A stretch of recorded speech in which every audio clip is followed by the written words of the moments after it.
ਦਰਸ਼ਕੋ break ਤੋਂ ਬਾਅਦ ਤੁਹਾਡਾ ਸਵਾਗਤ ਹੈ ਜੀ। ਡਾਕਟਰ ਸਾਹਿਬ, ਅਗਲੇ ਇਸ਼ੂ ਬਾਰੇ ਤੁਹਾਡਾ ਕੀ ਕਹਿਣਾ? ਫੇਸਬੁੱਕ ਕਮੈਂਟਸ ਨੇ ਆਲਮੋਸਟ 30 ਤੋਂ ਜ਼ਿਆਦਾ, ਪਰ ਮੈਂ ਪ੍ਰਮੁੱਖ ਪੜਾਂਗਾ। ਵਰਿੰਦਰਜੀਤ ਸਿੰਘ ਬੇਗੋਵਾਲ ਲਿਖਦੇ ਨੇ, ਡਾਕਟਰ ਸਾਹਿਬ ਵਾਹਿਗੁਰੂ ਜੀ ਕਾ ਖਾਲਸਾ ਵਾਹਿਗੁਰੂ ਜੀ ਕੀ ਫਤਿਹ। ਹੁਣ ਦਿਨੋਂ ਦਿਨ ਨੌਜਵਾਨ ਜਾਗ ਰਹੇ ਹਨ ਅਤੇ ਖਾਲਿਸਤਾਨ ਵਾਸਤੇ ਸਾਰਿਆਂ ਦੀ ਸੋਚ ਭਾਵੇਂ ਦੇਰ ਨਾਲ ਹੀ ਸਹੀ ਪਰ ਹੌਲੀ ਹੌਲੀ ਇੱਕ ਜ਼ਰੂਰ ਹੋ ਰਹੀ ਹੈ। ਖਾਲਿਸਤਾਨ ਜ਼ਿੰਦਾਬਾਦ। ਬਹੁਤ ਬਹੁਤ ਸ਼ੁਕਰੀਆ ਵਰਿੰਦਰਜੀਤ ਸਿੰਘ ਜੀ, ਤੁਸੀਂ ਬਿਲਕੁਲ ਠੀਕ ਫਰਮਾਇਆ। ਗੁਰਪ੍ਰੀਤ ਸਿੰਘ ਲਿਖਦੇ ਨੇ, UN is like a dead horse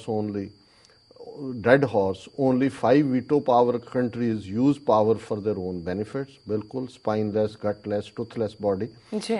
ਲੇਕਿਨ UN ਸਿਕਿਉਰਿਟੀ ਕੌਂਸਲ ਦੇ ਰੈਜ਼ੋਲੂਸ਼ਨ ਜਿਹੜੇ ਨੇ ਉਹਨਾਂ ਦਾ ਇੱਕ ਵੇਟ ਹੈ ਔਰ ਉਸ ਤੋਂ ਬਾਹਰ ਇਹਨਾਂ ਨੂੰ ਨਹੀਂ ਨਿਕਲਣਾ ਚਾਹੀਦਾ। ਅਸ਼ਫਾਕ ਡੋਗਰ, ਖਾਲਿਸਤਾਨ ਜ਼ਿੰਦਾਬਾਦ, ਲਵ। ਮਹਿਬੂਬ ਹੁਸੈਨ ਜਮੀਲ, ਸਰ ਜੀ ਤੁਸੀਂ ਜ਼ਬਰਦਸਤ ਕੰਮ ਕਰ ਰਹੇ ਹੋ ਜੀ, ਥੈਂਕ ਯੂ। ਕੁਲਜੀਤ ਸਿੰਘ, ਵਾਹਿਗੁਰੂ ਜੀ ਕਾ ਖਾਲਸਾ ਵਾਹਿਗੁਰੂ ਜੀ ਕੀ ਫਤਿਹ। ਅਸ਼ਫਾਕ ਡੋਗਰ ਹੀ ਕਹਿੰਦੇ ਨੇ, go Modi dog go. Kuldeep Singh Khamm, we are watching from Australia, ਬਹੁਤ ਬਹੁਤ ਸ਼ੁਕਰੀਆ ਕੁਲਦੀਪ ਸਿੰਘ ਜੀ।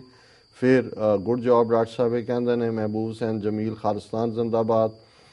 ਪਰਮਜੀਤ ਸਿੰਘ, ਨਾਨਕ ਨਾਮ ਚੜ੍ਹਦੀ ਕਲਾ ਤੇਰੇ ਭਾਣੇ ਸਰਬਤ। ਇਹ ਸਾਡੀ ਅਰਦਾਸ, ਪ੍ਰੇਅਰ, ਦੁਆ ਹੈ ਦੋ ਵੇਲੇ ਦੀ ਕੁੱਲ ਦੁਨੀਆ ਦੇ ਲਈ, ਜਿਹੜਾ ਨਾਨਕ ਨਾਮ ਚੜ੍ਹਦੀ ਕਲਾ ਤੇਰੇ ਭਾਣੇ ਸਰਬਤ ਦਾ ਭਲਾ। ਅਸਾਦ ਰਹਿਮਾਨ, ਖਾਲਿਸਤਾਨ ਪਾਕਿਸਤਾਨ ਜ਼ਿੰਦਾਬਾਦ। ਮੋਹਿੰਦਰਜੀਤ ਗਿੱਲ, ਖਾਲਿਸਤਾਨ ਜ਼ਿੰਦਾਬਾਦ। ਅਮਰ Wajwa, Waheguru ji. Dev Deol, watching from Philippines, keep it up doctor ਸਾਹਿਬ, ਬਹੁਤ ਸ਼ੁਕਰੀਆ। ਫਿਲੀਪੀਨਸ ਚੋਂ ਵੀ ਸਾਡੇ ਵੀਰ ਦੇਖ ਰਹੇ ਨੇ। ਲਵਜੀਤ ਸਿੰਘ, ਵਾਹਿਗੁਰੂ ਜੀ। ਪਰਮਜੀਤ ਸਿੰਘ, ਖਾਲਿਸਤਾਨ ਜ਼ਿੰਦਾਬਾਦ। ਫਿਰ ਫਤਿਹ ਜੋਗਾ ਸਿੰਘ ਭੰਗੂ, ਜੁਗ ਜੁਗ ਜੀਓ ਡਾਕਟਰ ਸਾਹਿਬ, ਬਹੁਤ ਬਹੁਤ ਸ਼ੁਕਰੀਆ ਭੰਗੂ ਸਾਹਿਬ, ਤੁਹਾਨੂੰ ਵੀ ਮਹਾਰਾਜ ਚੜ੍ਹਦੀ ਕਲਾ ਦੇਣ। ਫਤਿਹ ਵੀ ਉਹਨਾਂ ਨੇ ਬੁਲਾਈ ਹੈ। ਹਰਮੇਲ ਸਿੰਘ, ਵਾਹਿਗੁਰੂ ਜੀ ਕਾ ਖਾਲਸਾ ਵਾਹਿਗੁਰੂ ਜੀ ਕੀ ਫਤਿਹ। ਇਹ ਕਾਫੀ ਦਿਨਾਂ ਬਾਅਦ ਆਏ ਨੇ, ਮੇਰੇ ਖਿਆਲ ਆਊਟ ਆਫ ਟਾਊਨ ਸੀ ਜਾਂ ਪ੍ਰੋਗਰਾਮ ਨਹੀਂ ਸੀ ਵਾਚ ਕਰਦੇ, ਸੋ ਇਹ ਸ਼ਿਕਾਇਤ। ਪਿੰਡਲ ਝਿੱਕਾ, ਬਾਸਟਰਡ ਇੰਡੀਅਨ ਸਿਸਟਮ, ਬਿਲਕੁਲ ਠੀਕ ਹੈ। ਰਵਿੰਦਰ ਸਿੰਘ ਵਿਸਲਾ, ਸਤਿ ਸ਼੍ਰੀ ਅਕਾਲ doctor Sahib. Habib Khan, watching from Malaysia, ਹੁਣ ਤਾਂ ਗਲੋਬਲ ਹੋ ਗਿਆ ਜੀ, ਬਿਲਕੁਲ। ਹਮਦ ਅਜ਼ਹਰ, ਖਾਲਿਸਤਾਨ ਜ਼ਿੰਦਾਬਾਦ। ਬਿਹਾਰ ਸਿੰਘ ਕੰਗ, TV 84 ਸਾਰੀ ਟੀਮ ਨੂੰ ਵਾਹਿਗੁਰੂ ਜੀ ਕਾ ਖਾਲਸਾ ਵਾਹਿਗੁਰੂ ਜੀ ਕੀ ਫਤਿਹ ਜੀ। ਡਾਕਟਰ ਸਾਹਿਬ ਜੀ, ਅਸੀਂ ਮਾਝੇ ਸੰਗਤ ਵਾਲੇ ਦੇਸ਼ ਵਿਦੇਸ਼ ਦੀਆਂ ਸਮੂਹ ਸਿੱਖ ਸੰਗਤਾਂ ਨੂੰ ਸਰਬੱਤ ਖਾਲਸਾ ਤਖਤ ਸ੍ਰੀ ਦਮਦਮਾ ਸਾਹਿਬ ਵਿਖੇ ਪਹੁੰਚਣ ਦੀ ਅਪੀਲ ਕਰਦੇ ਹਾਂ ਜੀ। ਮਾਝੇ ਦੀ ਸੰਗਤ ਵੱਲੋਂ ਚਾਹ ਪਕੌੜਿਆਂ ਦਾ ਲੰਗਰ ਹੈ। ਗੁਰੂ ਪਿਆਰੀ ਸਾਧ ਸੰਗਤ, ਲੰਗਰ ਵਿੱਚ ਚਰਨ ਪਾਓ ਜੀ, ਵਾਹਿਗੁਰੂ ਜੀ ਮਿਹਰ ਕਰਨ। ਮਾਝੇ ਸੇਵਾ ਤਾਂ ਮਾਝੇ ਦੇ ਰਗੋ ਰੇਸ਼ੇ 'ਚ ਹੈ ਜੀ ਡਾਕਟਰ ਸਾਹਿਬ। ਉਹ ਸਾਡੇ IHRO ਹੁਣ ਤਾਂ ਛੱਡ ਗਿਆ, ਇੱਧਰ ਆਮ ਆਦਮੀ ਪਾਰਟੀ 'ਚ ਆ ਗਏ। DS ਗਿੱਲ, ਉਹ ਪਹਿਲੀ ਵਾਰ ਅਮਰੀਕਾ ਆਏ, 1992 ਦਾ ਜ਼ਿਕਰ ਹੋਏਗਾ, ਉਦੋਂ ਪੰਜਾਬ ਹਿਊਮਨ ਰਾਈਟਸ ਆਰਗੇਨਾਈਜੇਸ਼ਨ ਸੀ ਔਰ ਉਹਨਾਂ ਦੀ ਇੱਕ ਟੀਮ ਤਾਜ਼ਾ ਤਰਨਤਾਰਨ ਅੰਮ੍ਰਿਤਸਰ ਤੋਂ ਪੂਰਾ ਟੂਰ ਕਰਕੇ ਆਈ ਸੀ ਜੀ।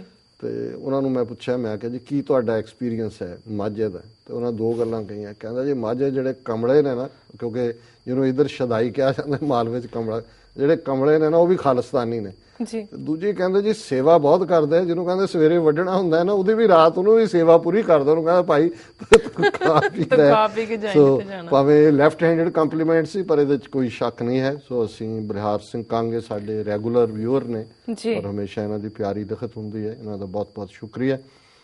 ਅਸ਼ਫਾਕ ਡੋਗਰ, ਖਾਲਿਸਤਾਨ ਜ਼ਿੰਦਾਬਾਦ ਜੀ। ਸੋ ਇਸ਼ੂ ਹੁਣ ਜੋ ਕੁਛ ਕਸ਼ਮੀਰ 'ਚ ਚੱਲ ਰਿਹਾ, ਵਾਦੀ 'ਚ, ਜੋ ਪੰਜਾਬ 'ਚ ਇਹਨਾਂ ਨੇ ਕੀਤਾ ਹਾਲ, ਪੂਰਾ ਇੱਕ ਦਹਾਕਾ, ਇੱਕ ਡੈਕੇਡ, ਔਰ ਹੁਣ ਸਾਇਲੈਂਟ ਕਿਲਿੰਗ, ਡਰੱਗਸ, ਦੂਜੀਆਂ ਤੀਜੀਆਂ ਦੇ ਨਾਲ ਉਹੀ ਕੁਛ ਮਨੀਪੁਰ 'ਚ ਵੀ ਕਿਲਿੰਗਸ ਕੀਤੀਆਂ, ਉੱਥੇ ਵੀ ਹੁਣ ਡਰੱਗਸ ਬਹੁਤ ਸੁੱਟੀਆਂ ਹੋਈਆਂ ਨੇ। ਕੋਈ ਡਰੱਗਸ ਨੇ, ਕੋਈ ਇੰਟਰਾਵੀਨਸ ਡਰੱਗਸ ਇਸਤੇਮਾਲ ਕਰਨ ਕਰਕੇ HIV ਪੋਜ਼ਿਟਿਵ ਹੈ। ਇਸੇ ਤਰ੍ਹਾਂ ਜਿਹੜੀਆਂ ਇਹ ਵਿਚਕਾਰਲੀਆਂ ਸਟੇਟਾਂ ਨੇ ਜਿੱਥੇ ਨਕਸਲਾਈਟ ਮੂਵਮੈਂਟ ਦੇ ਹਵਾਲੇ ਨਾਲ ਇਹਨਾਂ ਦਾ ਆਪਣਾ ਕਹਿਣਾ ਹੈ 50,000 ਤੋਂ ਜ਼ਿਆਦਾ ਉਹਨਾਂ ਦਾ ਟ੍ਰੇਨਡ ਕਾਡਰ ਹੈ, ਉਹ ਛੱਤੀਸਗੜ੍ਹ ਹੋਏ, ਉਹ ਝਾਰਖੰਡ ਹੋਏ, ਇਹ ਬਸਤਰ ਦਾ ਸਾਰੀ ਬੈਲਟ, ਕਰਨਾਟਕਾ, ਆਂਧਰਾ ਤੱਕ। ਸੋ ਉਹਦੇ 'ਚ ਕਿਵੇਂ ਇਹਨਾਂ ਨੇ ਇੱਕ ਸੈਲਵੋ ਜੂਡਮ ਨਾਂ ਦਾ ਬਲੈਕ ਕੈਟਸ ਬਣਾ ਕੇ ਉਹਨਾਂ ਲੋਕਾਂ ਦੇ ਉੱਤੇ ਜ਼ੁਲਮ ਕੀਤੇ ਜੀ। ਔਰ ਫੋਰਸਿਸ ਕੀ ਕਰਦੀਆਂ ਨੇ, ਪੁਲਿਸ ਕੀ ਕਰਦੀ ਹੈ, ਕਿਵੇਂ ਪਿੰਡਾਂ ਦੇ ਪਿੰਡ ਜਿਹੜੇ ਨੇ ਉਹਨਾਂ ਦੇ ਸਾੜ ਦਿੱਤੇ ਜਾਂਦੇ ਨੇ, ਕਿਵੇਂ ਉਹਨਾਂ ਦੀਆਂ ਔਰਤਾਂ ਦੇ ਨਾਲ ਜ਼ਬਰ ਜ਼ਨਾ ਹੁੰਦਾ। ਔਰ ਇਹ ਵਾਸ਼ਿੰਗਟਨ ਪੋਸਟ ਦੀ ਬੜੀ ਤਾਜ਼ਾ ਇੱਕ ਸਟੋਰੀ ਹੈ ਜਿਹੜੀ ਸਾਡੇ ਇੱਕ ਵੈਲਵਿਸ਼ਰ ਜਿਨ੍ਹਾਂ ਨੇ ਦੇਖਿਆ ਹੁਣ, ਕਿਉਂਕਿ ਬਹੁਤ ਵਾਰੀ ਵਾਸ਼ਿੰਗਟਨ 'ਚ ਤਾਂ New York Times, Washington post regular ਦੇਖਣ ਦਾ ਹੁਣ ਇੰਟਰਨੈਟ ਤੇ ਇੰਨਾ ਕੁ ਮਟੀਰੀਅਲ ਹੁੰਦਾ, ਪਰ ਇਹ ਉਹਨਾਂ ਦੇ ਪ੍ਰਿੰਟ ਐਡੀਸ਼ਨ ਦੀ ਸਟੋਰੀ ਹੈ Indian security forces went on a village burning rampage, investigation finds. ਇਸ ਕਿਸਮ ਦਾ ਇੱਕ ਵਾਕਿਆ ਹੋਇਆ ਸੀ, ਉਹ CBI ਨੂੰ ਇਨਕੁਆਰੀ ਮਾਰਕ ਕਰ ਦਿੱਤੀ। ਵੈਸੇ ਹੈਰਾਨੀ ਹੈ ਕੋਈ CBI 'ਚ ਇਮਾਨਦਾਰ ਬੰਦਾ ਆ ਗਿਆ ਹੋਣਾ, ਉਹਨੇ ਰਿਪੋਰਟ ਕਰ ਦਿੱਤਾ, ਜਾਂ ਉਹਨਾਂ ਨੂੰ ਪਤਾ ਹੋਣਾ ਵੀ ਕਰ ਵੀ ਦਿਓ ਰਿਪੋਰਟ, ਉਦੋਂ ਦਾ ਇਹ ਕਦੋਂ ਹੋਇਆ ਤੇ ਕਿਸੇ ਤੇ ਐਕਸ਼ਨ ਨਹੀਂ ਹੋਣਾ ਤੇ ਇੰਪਾਰਸ਼ੈਲਿਟੀ ਵੀ ਦਿਖਾਈ। ਸੋ ਇਹ ਸਟੋਰੀ ਹੈ ਕਿ it may be a forgotten atrocity in a forgotten war. But now, 5.5 years later, the burning of the village of Tarmelta in the Indian state of Chhattisgarh by Indian security forces is finally getting some of the recognition it deserves.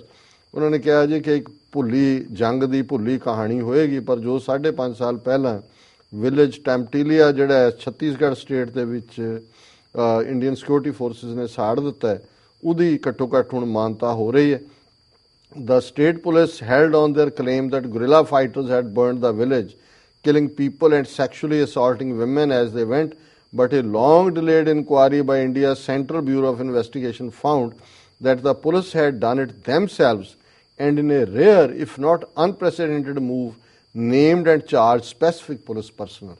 ਹੁਣ ਪੰਜਾਬ 'ਚ ਵੀ ਜਿਹੜੀ ਅਨਆਈਡੈਂਟੀਫਾਈਡ ਲਾਸ਼ਾਂ ਦੀ ਕਹਾਣੀ sir Jaswant Singh Khalra ਨੇ ਖੁਦ ਅਣਪਛਾਤੀ ਲਾਸ਼ ਬਣ ਕੇ ਸਾਹਮਣੇ ਲਿਆਂਦੀ, ਉਹ ਅਲਟੀਮੇਟਲੀ ਕਿਉਂਕਿ justice Kuldeep Singh supreme court 'ਚ ਬੈਂਚ ਤੇ ਬੈਠ ਗਏ, CBI ਇਨਕੁਆਰੀ ਮਾਰਕ ਹੋਈ, ਉਹਨਾਂ ਕੋਲ ਬਚਣ ਦਾ ਨਹੀਂ ਸੀ ਹਾਲਾ, ਉਹਨਾਂ ਨੇ ਤਾਂ 2,500 ਡੈੱਡ ਬਾਡੀ ਸਿਰਫ 3 ਸ਼ਮਸ਼ਾਨ ਘਾਟਾਂ 'ਚ ਡਿਸਅਪੀਅਰ ਹੋਣ ਦੀ ਗੱਲ ਕੀਤੀ ਸੀ, ਪਰ ਅਲਟੀਮੇਟਲੀ ਜਿਹੜੀ CBI ਦੀ, ਜਿਹਨੂੰ ਕਦੇ ਪਬਲਿਕ ਨਹੀਂ ਕੀਤਾ ਗਿਆ, ਉਹਨਾਂ ਨੇ ਮੰਨਿਆ ਕਿ 1200-1300 ਦੇ ਕਰੀਬ ਉਹਨਾਂ ਨੇ ਜਿਹੜੇ ਨੇ ਬਾਅਦ ਦੇ ਵਿੱਚ ਕੰਪਨਸੇਸ਼ਨ ਦਿੱਤੇ ਹਿਊਮਨ ਰਾਈਟਸ ਕਮਿਸ਼ਨ ਨੇ। ਔਰ ਉਹ ਜਿਵੇਂ ਉਹ ਬਾਡੀਜ਼ ਨੂੰ ਸਾੜਿਆ ਗਿਆ, ਅਨਆਈਡੈਂਟੀਫਾਈਡ ਬਣਾਇਆ ਗਿਆ, ਜਸਟਿਸ ਕੁਲਦੀਪ ਸਿੰਘ ਜਦੋਂ ਉਹਨੂੰ ਹੀਅਰ ਕਰ ਰਿਹਾ ਸੀ CBI ਰਿਪੋਰਟ ਨੂੰ, ਜਿਹੜੀ ਕਲੋਜ਼ ਕੈਮਰਾ ਸੀ, ਨੈਵਰ ਕੇਮ ਆਊਟ, ਉਹਨੇ ਕਿਹਾ ਸੀ it's worse than the genocide, ਇਹ ਨਸਲਕੁਸ਼ੀ ਤੋਂ ਵੀ ਬਦਤਰ ਹੈ। ਔਰ ਇਹੀ ਗੱਲ ਹੁਣ ਜਿਵੇਂ CBI ਨੇ ਪਹਿਲੀ ਵਾਰ ਉਹਨਾਂ ਨੇ ਪੁਲਿਸ ਆਫੀਸਰ ਵੀ ਸ਼ਨਾਖਤ ਕੀਤੇ ਨੇ ਕਿ ਕਿਹਨਾਂ ਨੇ ਕੀਤਾ, ਔਰ ਇਹ 2011 ਦੇ ਵਿੱਚ ਹੋਇਆ। ਇਨ March 2011 the residents of Tamelta as well as the nearby villages of Morpalli and Timapuram were chased from their homes by heavily armed police and paramilitary soldiers who believed militants were being harbored there. ਨੇ ਤਿੰਨਾਂ ਪਿੰਡਾਂ 'ਚ, ਔਰ ਪਹਿਲਾਂ police ਨੇ ਕਿਹਾ ਸੀ ਜੀ ਇਹ ਜੁਝਾਰੂਆਂ ਨੇ ਔਰਤਾਂ ਨਾਲ ਜਬਰ ਜਨਾਹ ਕੀਤਾ, ਇਹਨਾਂ ਨੇ ਪਿੰਡ ਸਾੜੇ। ਹੁਣ ਇਹ CBI ਇਨਵੈਸਟੀਗੇਸ਼ਨ ਕਹਿ ਰਹੀ ਕਿ ਇਹਨਾਂ ਤਿੰਨਾਂ ਪਿੰਡਾਂ ਦੇ ਲੋਕਾਂ ਨੂੰ ਪੁਲਿਸ ਨੇ ਦੌੜਾਇਆ ਕਿਉਂਕਿ ਉਹਨਾਂ ਨੂੰ ਸ਼ੱਕ ਸੀ ਕਿ ਇੱਥੇ ਆ ਕੇ ਜੁਝਾਰੂ ਜਿਹੜੇ ਨੇ ਉਹ ਪਨਾਹ ਲੈਂਦੇ ਨੇ। The heavily forested remote region of India where the incident occurred is home to a decades-old Maoist-inspired insurgency that has taken root primarily among indigenous tribal population known as Adivasis. ਇਹ ਮੂਲ ਨਿਵਾਸੀ ਨੇ, ਉਹਨਾਂ ਦੀਆਂ ਜ਼ਮੀਨਾਂ ਖੋਹੀਆਂ ਹੋਈਆਂ ਨੇ ਔਰ ਉਹਨਾਂ ਦੇ ਉੱਤੇ ਜ਼ੁਲਮ ਹੋ ਰਹੇ ਨੇ। According to CBI report, more than 400 soldiers belonging to Indian paramilitary units in addition to local militias co-opted by the Indian state to fight the guerrilla groups descended from Tarmela in the early morning. They burned hundreds of abandoned homes and granaries. ਜਿੱਥੇ ਉਹਨਾਂ ਨੇ ਆਪਣਾ ਅੰਦਾਣਾ ਰੱਖਿਆ ਸੀ, ਸੈਂਕੜਿਆਂ ਘਰ, police 400 ਦੇ ਕਰੀਬ ਫੌਜ ਔਰ ਉਹਨਾਂ ਦੇ ਨਾਲ ਜਿਹੜੇ ਉਹਨਾਂ ਨੇ ਕੈਟਾਂ ਭਰਤੀ ਕੀਤੀਆਂ ਹੋਈਆਂ। The CBI report charged soldiers with crimes such as arson and unlawful violence, but not murder and rape. ਇਹ ਮੈਨੂੰ CBI ਇਨਕੁਆਰੀ 'ਚ ਉਹਨਾਂ ਨੇ ਕੀ ਕਿਹਾ, ਇਹ ਉਹਨਾਂ ਦੇ ਮਰਡਰ ਜਾਂ ਰੇਪ ਦਾ ਉਹਨਾਂ ਨੇ ਨਹੀਂ ਲਾਇਆ ਚਾਰਜ, ਉਹਨਾਂ ਜੀ ਅਰਸਨ ਅਨਲਾਫੁਲ ਕੀਤਾ। 3 ਸਿਪਾਹੀਆਂ ਦੇ ਸੋਲਜਰਸ ਤੇ 3 people were also killed in the attack, 3 women allegedly sexually assaulted, this ਅੱਗੇ ਉਹਨਾਂ ਦੇ ਨਾਂ ਨੇ। ਇੱਕ ਜਰਨਲਿਸਟ ਜਿਹਨੇ ਇਹ ਸਾਰੀ ਕਹਾਣੀ ਨੂੰ ਬਾਹਰ ਲਿਆਂਦਾ। ਸੋ ਕੁੱਲ ਮਿਲਾ ਕੇ ਜਿਹੜਾ ਇੰਨਾ ਕੁ ਮੰਨ ਲੈਣਾ ਹੀ ਇਹਨਾਂ ਦਾ ਔਰ ਵਾਸ਼ਿੰਗਟਨ ਪੋਸਟ ਦਾ ਇਸ ਦੇ ਉੱਤੇ ਸਟੋਰੀ ਕਰਨਾ, ਇਹ ਜਿਹੜਾ ਇਹਨਾਂ ਦਾ ਕੰਮ ਕਰਨ ਦਾ ਢੰਗ ਹੈ, ਇਹ ਥਰੂ ਆਊਟ ਜਿੱਥੇ ਇਹੀ ਕੁਛ ਇਹਨਾਂ ਨੇ ਕਸ਼ਮੀਰ 'ਚ ਕੀਤਾ, ਹੁਣ ਵੀ ਕਰ ਰਹੇ। ਹਜ਼ਾਰਾਂ ਡਿਸਅਪੀਅਰਡ ਨੇ, ਹਜ਼ਾਰਾਂ ਔਰਤਾਂ ਦਾ ਜਿਹੜਾ ਉਹ ਉਹਨਾਂ ਦੇ ਨਾਲ ਜ਼ਬਰ ਜਨਾਹ ਹੁੰਦਾ, ਇਹੀ ਪੰਜਾਬ ਦੇ ਵਿੱਚ ਕੀਤਾ। ਬਹੁਤ ਸਾਰੀਆਂ ਵਿਚਾਰੀਆਂ ਜ਼ਬਾਨ ਹੀ ਨਹੀਂ ਕਦੇ ਕਈ ਤਾਂ ਮਰ ਗਈਆਂ, ਕਈ ਆਉਂਦਿਆਂ ਹੀ ਜਿਹੜੀਆਂ ਨੇ ਉਹਨਾਂ ਨੇ ਜਿਹੜਾ ਉਹ ਬਿਲਕੁਲ ਸ਼ੌਕ ਚਲੀਆਂ ਗਈਆਂ। ਸੋ ਇਹੀ ਹਾਲ ਉਹਨਾਂ ਨੇ ਪਿੰਡਾਂ ਦੇ ਪਿੰਡ ਸਾੜ ਦੇਣ ਦਾ ਕੀਤਾ। ਔਰ ਇੱਕ ਸਟੋਰੀ ਕੁਝ ਦਿਨ ਪਹਿਲਾਂ ਦੀ ਸੀ ਕਿ ਨੋਇਡਾ 'ਚ ATS ਜਿਹੜੀ ਇਹਨਾਂ ਦੀ ਸਪੈਸ਼ਲ ਫੋਰਸ ਹੈ, ਉਹਦੇ 'ਚ ਬਹੁਤ ਸਾਰੇ ਹਿੰਦੂ ਨੌਜਵਾਨ ਜਿਹੜੇ ਨੇ ਉਹ ਫੜੇ ਗਏ, ਪਰ ਉਹਨਾਂ ਨੇ ਇਹ ਕਿਹਾ ਪੁਲਿਸ ਨੇ ਕਿ ਜੀ ਇਹ ਨਕਸਲਾਈਟ ਸੀ। ਉਹਨਾਂ ਨੇ ਇਹ ਕਿਹਾ ਇਸ ਸਟੋਰੀ 'ਚ ਕਿ ਵੀ ਜੇ ਕਿਤੇ ਮੁਸਲਮਾਨ ਹੁੰਦੇ ਨੋਇਡਾ 'ਚ ਫੜੇ ਗਏ ਨੇ, ਹਥਿਆਰ ਬਹੁਤ ਸਾਰੇ ਫੜੇ ਗਏ, ਤੇ ਫਿਰ ਹੁਣ ਤੱਕ ਮੀਡੀਆ ਜਿਹੜਾ ਉਹਨਾਂ ਨੂੰ ਆਤੰਕਵਾਦੀ ਐਲਾਨ ਚੁੱਕਾ ਹੁੰਦਾ ਹੈ। ਸਾਰੇ ਦੇਸ਼ ਦੇ ਉੱਤੇ ਜਿਹੜਾ ਹੈ ਉਹ ਮੀਡੀਆ 'ਚ ਖਬਰ ਚੱਲ ਰਹੀ ਹੁੰਦੀ। ਲੇਕਿਨ ਇਹ ਇੱਕ ਹਕੀਕਤ ਹੈ ਕਿ ਇਸ ਵੇਲੇ ਜਿਹੜੇ ਫੜੇ ਗਏ ਇਹ ਹਿੰਦੂ ਨੌਜਵਾਨ ਹੋਣਗੇ ਵੀ RSS ਦੇ, ਇਹ ਵੀ ਉਹਨਾਂ ਨੇ ਇਹਨਾਂ ਨੂੰ ਜਾਣ ਕੇ ਕਮਿਊਨਿਜ਼ਮ ਦੇ ਖਾਤੇ 'ਚ ਪਾਇਆ।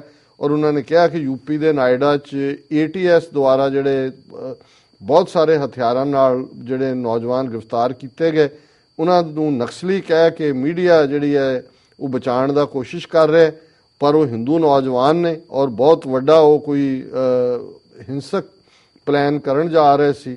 ਔਰ ਇਹਨਾਂ ਨੂੰ ਦੇਸ਼ ਦੇ ਜਿਹੜੇ ਮੀਡੀਆ ਸਮੂਹ ਨੇ ਉਹਨਾਂ ਨੇ ਵੀ ਇਸ ਨੂੰ ਜਿਹੜਾ ਨਕਸਲੀ ਕਹਿ ਕੇ ਇਸ ਕਹਾਣੀ ਨੂੰ ਦੱਬ ਦਿੱਤਾ ਹੈ। ਸੋ ਇਹ ਹੈ ਵੀ ਨਕਸਲੀ ਕਹਿ ਦਿਓ, ਮੁਸਲਮਾਨ ਕਹਿ ਦਿਓ ਜਾਂ ਕੋਈ ਹੋਰ ਆਤੰਕਵਾਦੀ ਬਣਾ ਦਿਓ ਤੇ ਫਿਰ ਉਹਨਾਂ ਨੂੰ ਮਾਰ ਦਿਓ, ਉਹਨਾਂ ਨੂੰ ਕਹੋ ਜੀ ਇਹ ਤੇ ਦੇਸ਼ ਦੀ ਏਕਤਾ ਅਖੰਡਤਾ ਲਈ ਖਤਰਾ ਸੀ।